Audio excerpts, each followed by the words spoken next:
joined once again by our littlest employee, Ada. Now, before the break, Ada, you were giving the folks back home a rousing rendition of that dream that you had once, but I understand you also have a joke for us, so go ahead, tell us that joke.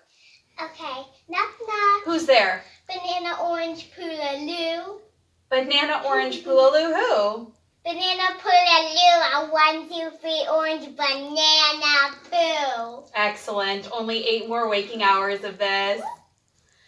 Now, when she finally does go to bed, we like to enjoy a little bit of adult time and cocktails. Luckily, we have Max Messier, the co-founder of Cocktail & Sons, in-house now to teach us how to do that. Take it away, Max. That's right. Take it away. Bye, folks. Hey y'all, Max here. I'm going to show you how to make a cocktail that can last you all week. First thing we need is 2 cups of our base spirit. We love Aviation Gin here. Second thing you need is 1 cup of fresh lemon juice. The third thing you need is a bottle of Cocktail & Sons. We're using the mint and verbena. You want to take the bottle, pour it all in here just like this.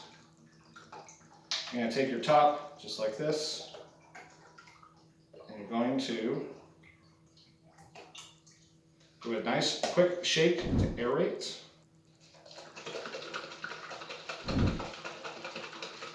Now when you're ready for a cocktail, it's 3 simple steps. 1, ice.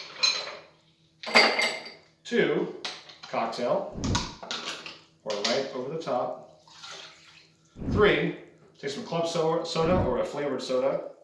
Or on top like that, you have a lovely Southside. If you want to try other variations, try other types of bubblies on top and you're all set. Back to you, Lauren.